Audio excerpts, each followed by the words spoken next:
Hello नमस्कार सबनों, स्क्विजा tuitions में आपका स्वागत है। कि आज हम वैसे तो जो थर्मोडायनेमिक्स का टॉपिक था वो फिनिश हो चुका है, बट फिर भी मेरे को कुछ बहुत इम्पॉर्टेंट एमसीक्यूज़ मिले हैं इस टॉपिक के ऊपर, तो मैंने सोचा कि ये सभी आपके साथ डिस्कस ज़रूर करने चाहिए, क्योंकि इनमें से कोई भी क्वेश्चन आपको पेपर में आ सकता है। ठीक है जी। तो इन जो हमारे पास जो ये एमसीक्यूज़ हैं बहुत ज़्यादा मेहनत करके आपके लिए लाए हैं। ठीक है जी। तो इसको मैक्सिमम से मैक्सिमम शेयर करना। ठीक है जी। ओके, चलिए स्टार्ट करते हैं। फर्स्ट है हमारे पास the internal energy of an ideal gas depends upon. The internal energy of an ideal gas depends upon. देखिए, सबसे पहले ही हमने जब इंटरनल एनर्जी का टॉपिक किया था, जब हमने थर्मोडायनेमिक्स स्टार्ट किया था, तब हमने किया था कि जो इंटरनल एनर्जी है वो किसके ऊपर डिपेंड करती है। हमें पता है कि जो इंटरनल एनर्जी है वो किसके ऊपर डिपेंड करती है, हमारे पास टेम्परेचर के ऊपर, है ना। जो इंटरनल एनर्जी है यू, वो किसका फंक्शन है, हमारे पास टेम्परेचर का फंक्शन है। ठीक है जी। तो internal energy of an ideal gas depends upon the temperature. Clear. ठीक है जी। तो राइट ऑप्शन है हमारे पास सी। क्लियर। ओके जी, नेक्स्ट क्वेश्चन देखते हैं। नेक्स्ट क्वेश्चन क्या है हमारे पास, work done in an isothermal change depends upon the, किसके ऊपर डिपेंड करती है। कहते हैं जो वर्क डन होता है हमारे पास आइसोथर्मल प्रोसेस के लिए, वो किसके ऊपर डिपेंड करता है। हमें पता है जो जब हम आइसोथर्मल प्रोसेस के लिए वर्क डन कैलकुलेट करते हैं तो हमारे पास जो रिलेशन आता है वो क्या आता है, 2.303 RT log natural log V2/V1। ठीक है, आइसोथर्मल प्रोसेस के लिए हमारे पास वर्क डन क्या आता है, 2.303 RT नेचुरल लॉग V2/V1।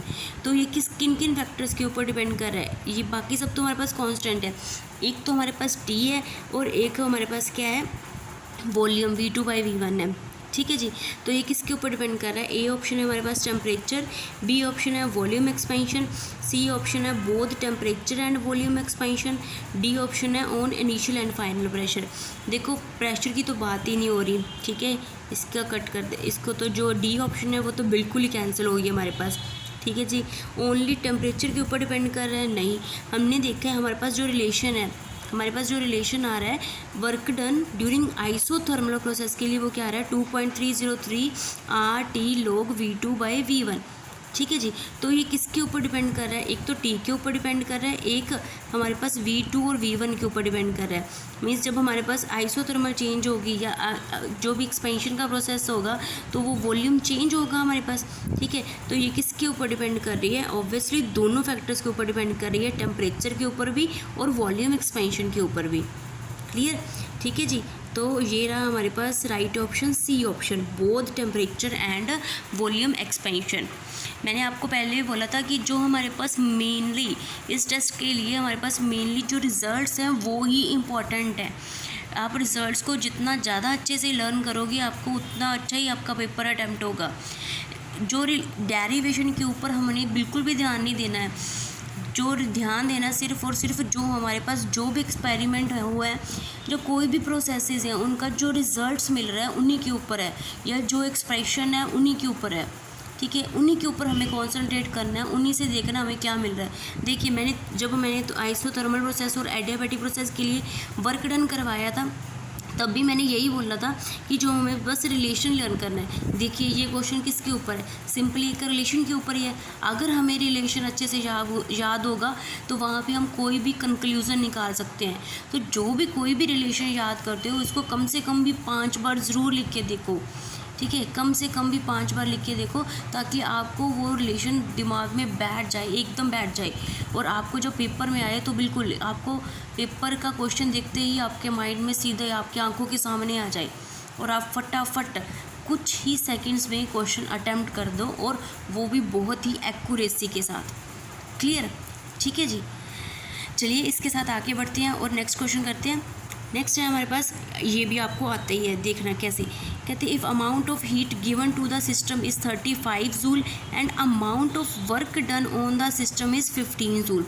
हमें क्या दिया हुआ है, अमाउंट ऑफ हीट गिवन, मतलब हमारे पास क्या दिया हुआ है, क्यू दिया हुआ है, और and amount of work done W दिया हुआ है। On the system is 15 joule. Then the change in internal energy U निकालना है ना। तो क्यू डब्ल्यू और यू को हमारे पास कौन सा रिलेशन है जो तीनों को कोरिलेट करता है? कौन सा रिलेशन तीनों को कोरिलेट करता है? हमारे पास फर्स्ट लॉ ऑफ थर्मोडाइनमिक्स याद आया। फर्स्ट लॉ ऑफ थर्मोडाइनमिक्स जिसमें हम बात करते हैं कि अगर हम किसी सिस्टम को हीट देते हैं D Q is equal to, तो वो कहाँ यूज़ होती है? Change in internal energy plus work done. जब हम किसी भी सिस्टम को हीट देते हैं तो वो किस में यूज़ होती है? एक तो इंटरनल एनर्जी चेंज करने में, ठीक है, और दूसरा हमारे पास वर्क डन करने में। क्लियर। अब हमें क्या दिया हुआ है? कहते हीट जो दी हुई है वो क्या दी हुई है? 35। क्लियर। डी यू हमने निकालना है, ठीक है, प्लस जो डी डब्ल्यू है वो कितना है हमारे पास? Work done on the system कितना है हमारे पास? 15 जूल है, ठीक है। और आएंगे दोनों पॉजिटिव ही, वो क्या? Heat given to the system है and work done on the system है, ठीक है, तो दोनों के दोनों पॉजिटिव हैं। क्लियर। तो डी यू हमारे पास क्या आ जाएगा? ठीक है जी, तो डी यू हमारे पास क्या आ जाएगा? सॉरी हमारे पास work done heat given to the system में 35 जूल है ना। Heat given to the system हमारे पास 35 जूल है, ठीक है जी। और जो हमारे पास ये है work done on the system, वो हमारे पास क्या है? Work done on the system हमारे पास है 15 जूल, है ना जी। तो हमारे पास जो वैल्यू आएगी वो हमारे पास वैल्यू क्या आएगी? देखिए इसमें कोई चीज़ हमारे पास एक नेगेटिव कौन सी होती थी? 35 work done on the system, ठीक है जी, work done on the system d U हमने क्या निकालना है? D U. पहले एक बार हम दोबारा देखते हैं।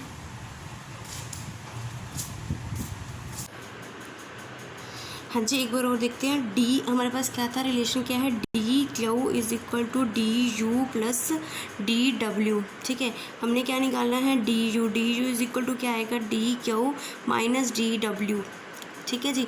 तो डी क्यू की वैल्यू क्या है हमारे पास? 35 माइनस हमारे पास हमने एक चीज़ की मिस्टेक कर दी, work done on the system. Work done on the system हम नेगेटिव लेते हैं, सॉरी मेरे से गलती हो गई। Work done on the system हम क्या लिखते हैं? माइनस लेते हैं, ठीक है। तो हमारे पास क्या आ जाएगा? -15, ठीक है। 35 माइनस क्या हो जाएगा? प्लस 35 प्लस 15 हमारे पास क्या आ जाएगा? 50 जूल।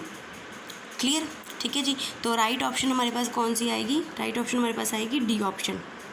क्लियर। जस्ट हमने first law of thermodynamics apply करना है, ठीक है। और बाद में हमें बस सिर्फ ये देखना है कि जो हमारे पास साइंस है वो उसको हमें देखना है कि हमारे पास कौन सी चीज़ पॉजिटिव आएगी और कौन सी चीज़ नेगेटिव आएगी।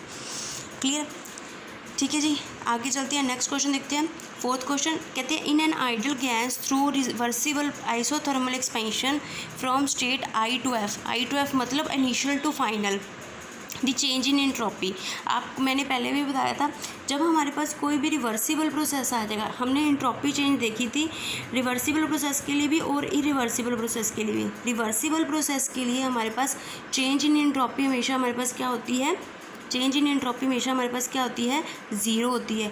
और इरिवर्सिबल प्रोसेस के लिए हमारे पास डेल्टा एस क्या होता है? हमेशा ग्रेटर देन 0 होता है, ठीक है जी। तो रिवर्सिबल प्रोसेस जब भी आ जाएगा और चेंज इन एंट्रोपी पूछा होगा तो हमारे पास आंसर क्या आएगा? 0। तो राइट ऑप्शन कौन सी आ गई? ए, ठीक है जी। नेक्स्ट क्वेश्चन आपके लिए है। For a gas of non rigid diatomic molecules the value of gamma is equal to Cp/Cv is कितना होगा? ठीक है, इस क्वेश्चन का आंसर डायटोमिक मॉलिक्यूल के लिए आपने खुद बताना है, गामा की रेशो बतानी है, ठीक है जी, कमेंट सेक्शन में। और वैसे मैं बता दूं, जो गामा है हमारे पास, गामा हमारे पास जो मोनोएटॉमिक गैस होती है, मैं गैस की बात कर रही हूँ, यहाँ पे मॉलिक्यूल्स पूछा हुआ है, ठीक है। जो मोनोएटॉमिक गैस होती है उसके लिए जो गामा की वैल्यू होती है वो होती है हमारे पास 2/3, ठीक है, मीन्स 1.6। और अगर हम बात करें डायटोमिक गैस की तो हमारे पास गामा की वैल्यू होती है 1.4। क्लियर, ठीक है जी। मोनोएटॉमिक गैस के लिए हमारे पास वैल्यू होती है 1.6 और डायटोमिक के लिए हमारे पास वैल्यू होती है 1.4। ये मैं गैस की बात कर रही हूँ, ठीक है। फिफ्थ क्वेश्चन का आंसर आपने कमेंट बॉक्स में बताना है। क्लियर, ठीक है जी। नेक्स्ट क्वेश्चन देखिए, the ratio of the slopes of PV graphs of adiabatic and isothermal is. हमने पीवी ग्राफ का जो स्लोप है उसकी बात कर रहे हैं, ठीक है। तो उसका हमारे पास एडियाबैटिक का ओवर आइसोथर्मल का, किसका, पहले एडियाबैटिक का स्लोप लेना है, ऊपर लिखना है एडियाबैटिक का स्लोप ओवर नीचे आइसोथर्मल का slope, PV slope. PV graph का जो स्लोप होता है वो देखना है, तो उसकी रेशियो निकालनी है हमारे पास, वो क्या आएगी। मैंने आपको करवाया था, अगर आपको याद हो तो हमने स्लोप की बात की थी।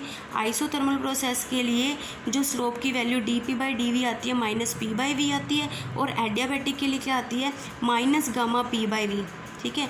और जब हम इनको दोनों को डिवाइड करेंगे, हमें क्या पूछा है, एडियाबैटिक ओवर आइसोथर्मल, इसको ऊपर रखेंगे ये वाली फैक्टर को, तो -γ/p/v ओवर p/v, ठीक है। ये कैंसिल कर देंगे तो हमारे पास वैल्यू क्या आ जाएगी, गामा, ठीक है। तो राइट ऑप्शन हमारे पास कौन सी आएगी, डी ऑप्शन। क्लियर। हाँ जी, नेक्स्ट क्वेश्चन देखते हैं। The equivalence, 7th question, the equivalence of two systems in thermal equilibrium is represented bye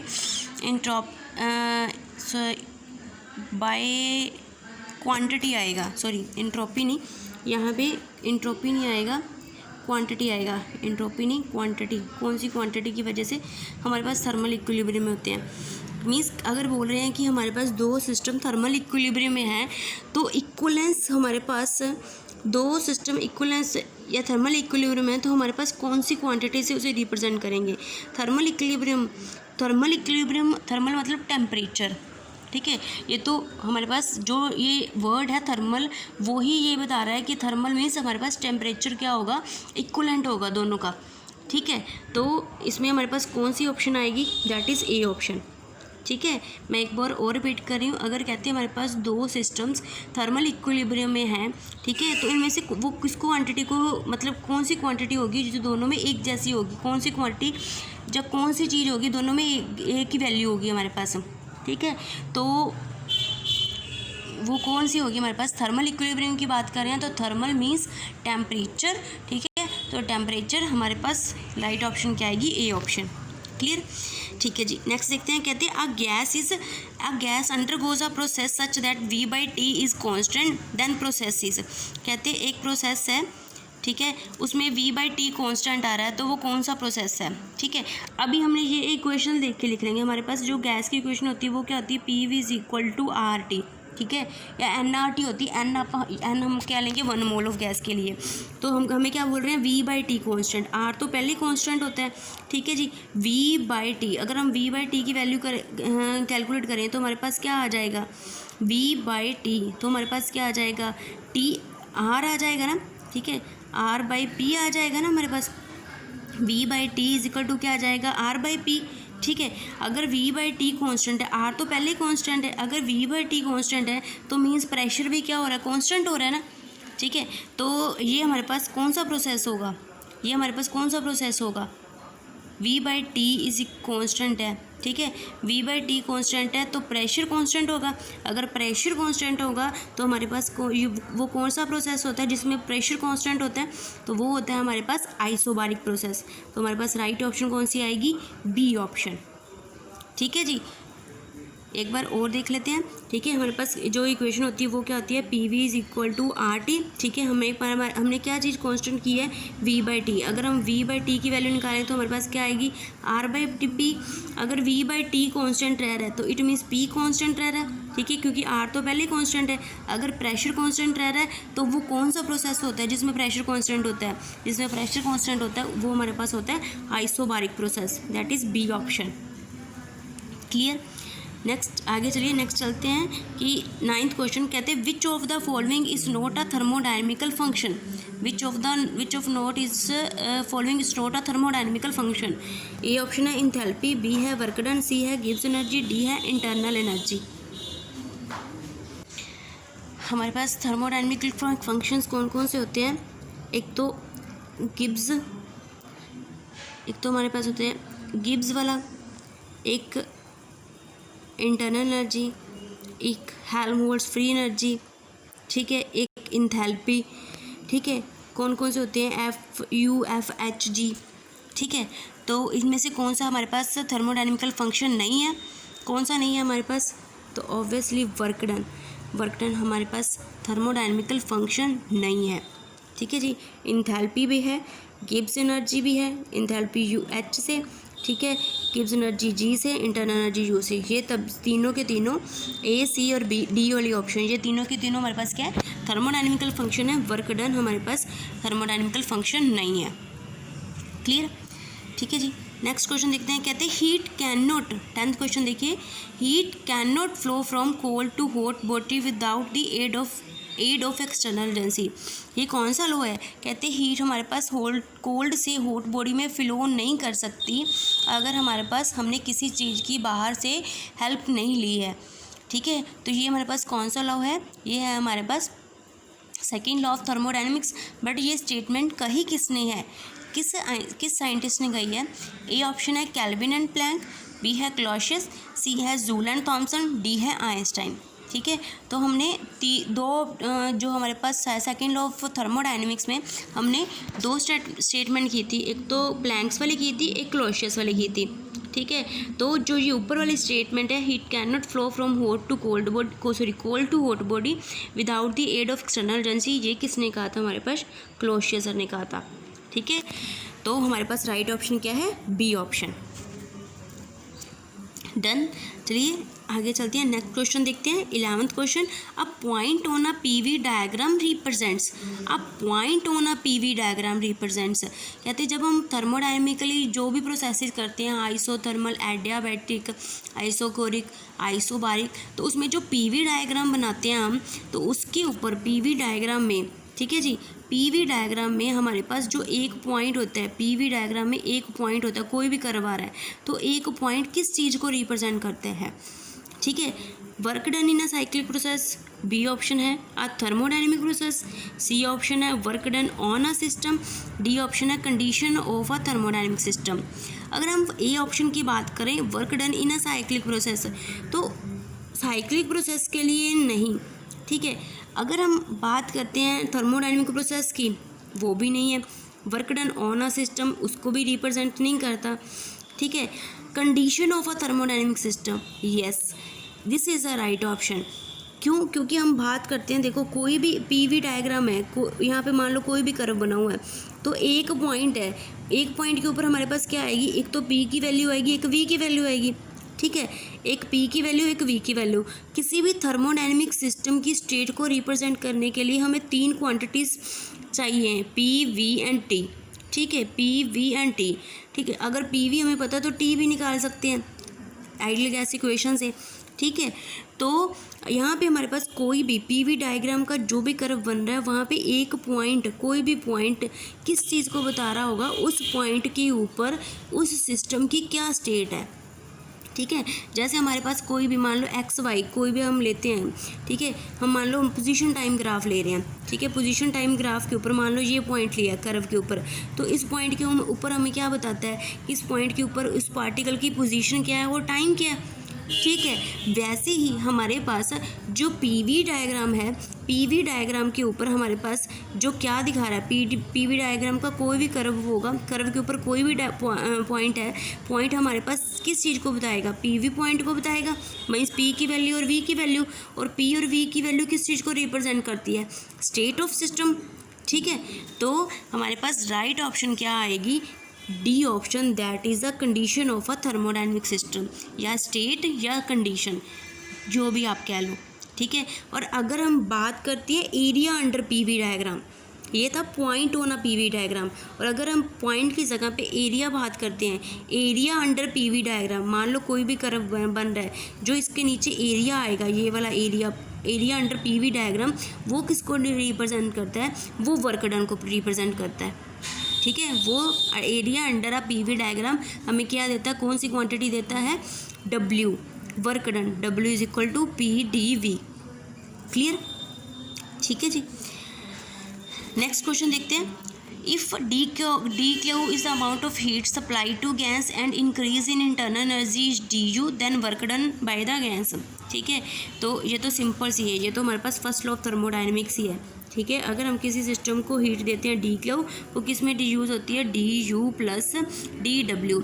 और हमें क्या पूछ रहे हैं, कहते हैं देन द वर्क डन निकाला है, तो डी डब्ल्यू की वैल्यू हमारे पास क्या आ जाएगी, d Q minus D you, ये वाली टर्म इधर चली जाएगी।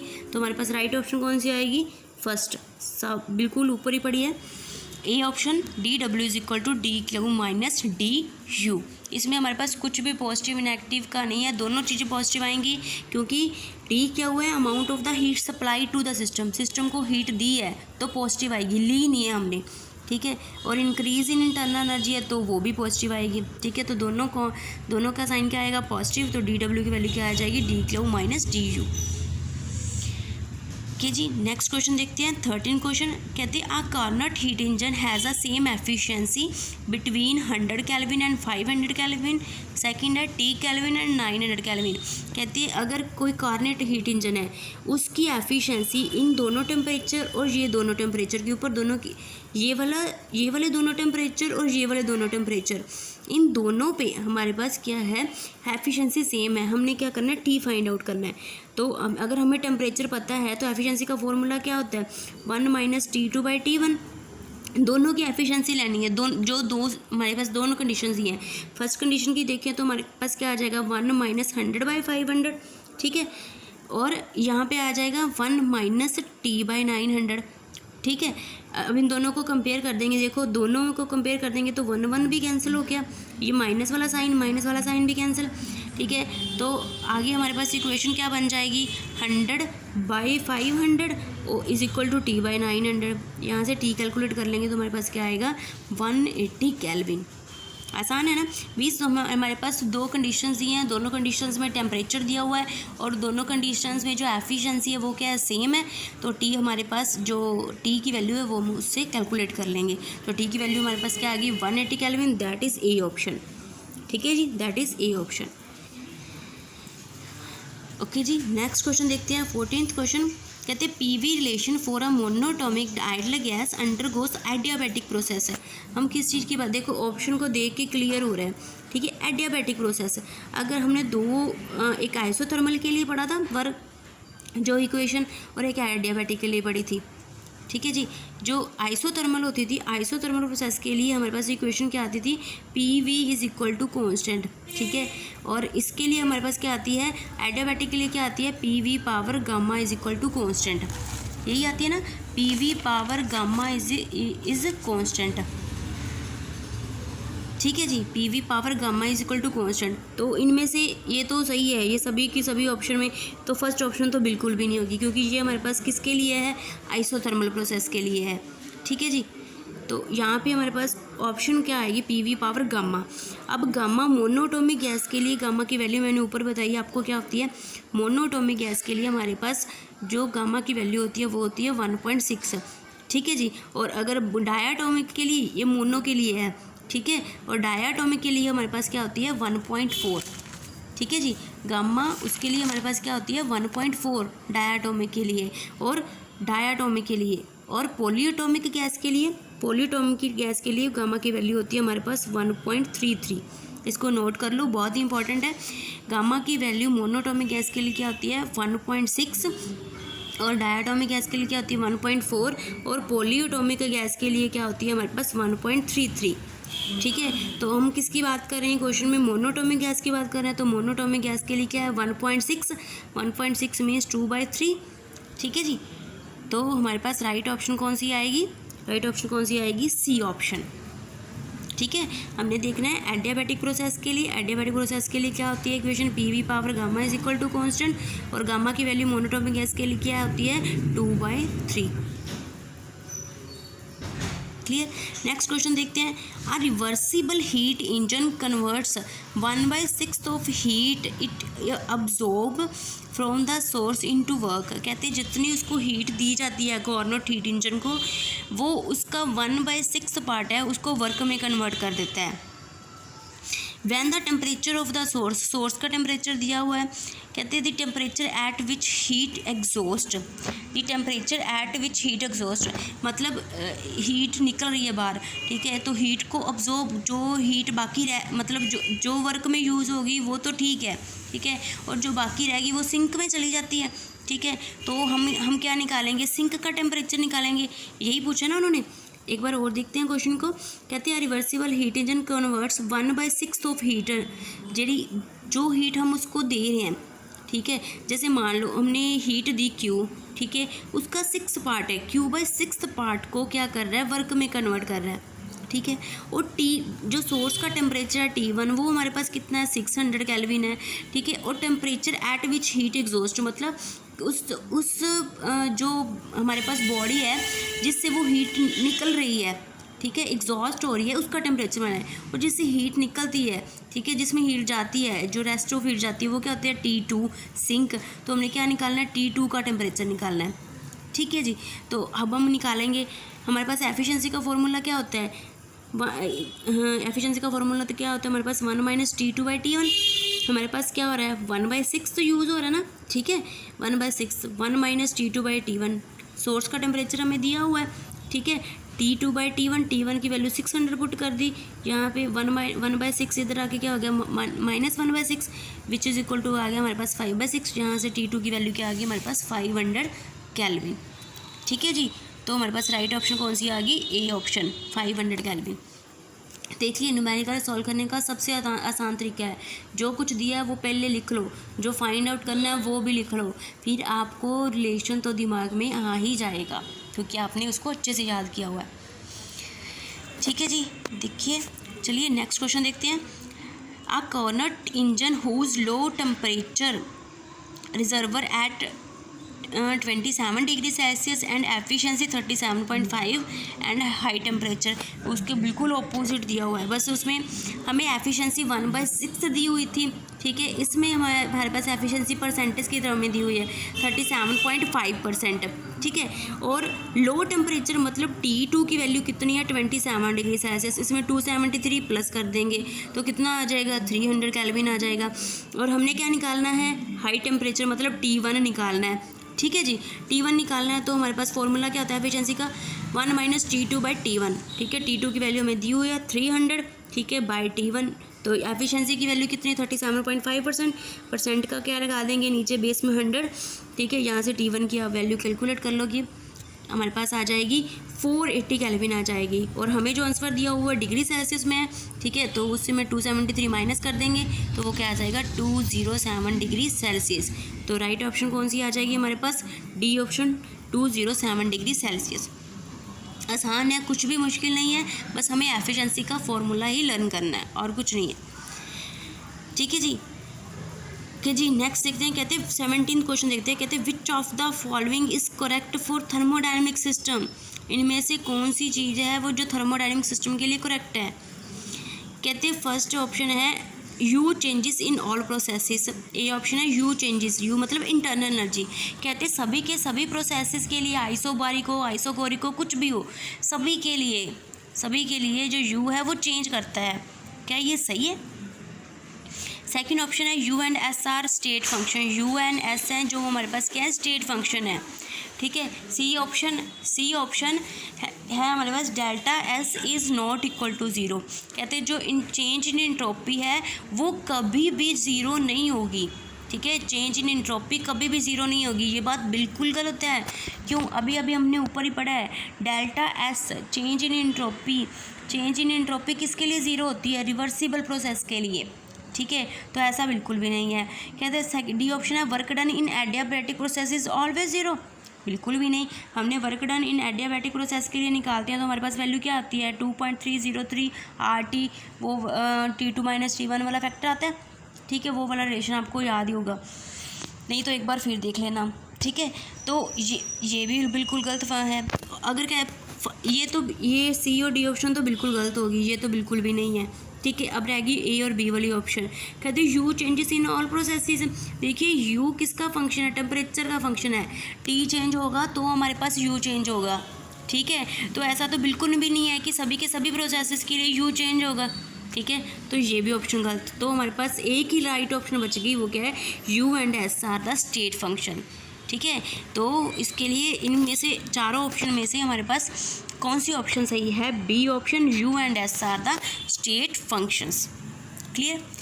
चलिए नेक्स्ट क्वेश्चन देखते हैं। इवन अ कॉर्नट इंजन, क्या बोल रहे हैं, कहते हैं even a Carnot engine can't give 100% efficiency because we can't. कहते हैं जो कॉर्नट हीट इंजन है वो हमें 100% एफिशिएंसी नहीं दे सकता। ये तो हमने पढ़ा है, हमने पूरा का पूरा डिस्कस किया था कि हमें 100% एफिशिएंसी लेने के लिए जो सोर्स है उसका टेम्परेचर क्या चाहिए, T1 क्या चाहिए, इनफाइनाइट चाहिए, और सिंक का टेम्परेचर का क्या चाहिए, 0 चाहिए।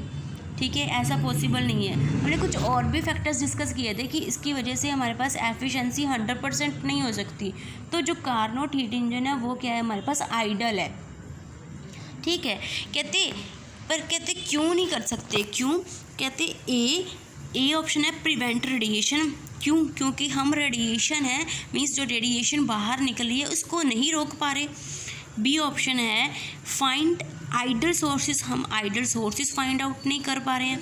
सी ऑप्शन है रीच एब्सोल्यूट टेम्परेचर, हम एब्सोल्यूट टेम्परेचर फाइंड आउट नहीं कर पा रहे हैं। डी ऑप्शन है एलिमिनेट्स फ्रिक्शन, कि हम फ्रिक्शन को नहीं मतलब कम कर पा रहे, जब फ्रिक्शन को बिल्कुल भी ख़त्म नहीं कर पा रहे। तो हमारे पास जो राइट ऑप्शन है वो क्या है, reach absolute temperature, that is C option. Reach absolute temperature, that is C option. हम फाइंड नहीं कर सकते, हम जो एब्सोल्यूट टेम्परेचर है कि मीन्स हम जो सोर्स का टेम्परेचर है वो इनफाइनाइट और सिंक का टेम्परेचर 0 नहीं कर पा रहे। तो इस वजह से हमारे पास इसको जो कॉर्नट हीट इंजन है उसकी हमारे पास 100% एफिशिएंसी हम नहीं ले पाते। ठीक है, कॉर्नट हीट इंजन क्या है, हमारे पास आइडल हीट इंजन है, प्रैक्टिकली पॉसिबल नहीं है क्योंकि सोर्स का टेम्परेचर इनफाइनाइट हो और सिंक का टेम्परेचर 0 हो, ऐसा पॉसिबल नहीं है हमारे पास। ठीक है जी, इन जो ए बी और डी है इनको तो फिर भी हम कोशिश करें तो कर पाएंगे। ठीक है, बट जो सी है वो उसको बिल्कुल नहीं कर पाते। ठीक है, एब्सोल्यूट 0 एब्सोल्यूट टेम्परेचर हम नहीं पहुंच पाते। ठीक है, तो इस वजह से कॉर्नट हीट इंजन की हमें 100% एफिशिएंसी नहीं मिल पाती। क्लियर। ठीक है जी, जो मोस्ट इम्पोर्टेंट MCQs मेरे को लगा कि एक बार और आपके साथ डिस्कस करने चाहिए। कुछ ऐसे क्वेश्चंस हैं जिनकी पेपर में आने की पॉसिबिलिटी है, वो मैंने आपके साथ डिस्कस किए। इसके ऊपर बहुत मेहनत लगा है। ठीक है, तो आप अगर कुछ मतलब अच्छा कर सकते हैं आप, ठीक है, तो इसको मैक्सिमम से मैक्सिमम शेयर कीजिए। ठीक है जी, आपका बहुत बहुत धन्यवाद। ठीक है, हम आपके आभारी रहेंगे। ओके जी, अलविदा, थैंक यू।